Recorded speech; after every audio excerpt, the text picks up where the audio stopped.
In this video, I'll show you how to manage cases in Salesforce CRM step by step.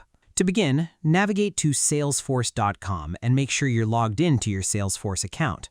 Next, go to the Service tab from the left side menu and open Cases. Here you'll see a list of all your open cases.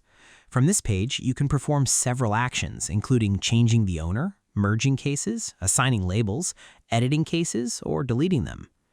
To change the owner of a case, select the checkbox next to the case you want to update, then click Change Owner from the top right menu, choose the new owner or account as required, and submit the changes.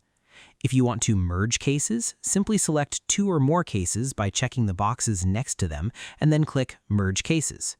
To assign a label, select the desired case and click Assign Label from the top right menu bar. Finally, if you want to edit, delete, or manage the labels of a specific case, click the inverted triangle on the right side of that case. From the drop-down menu, you'll find options to edit, delete, and perform other available actions. And that's how you can manage cases in Salesforce CRM.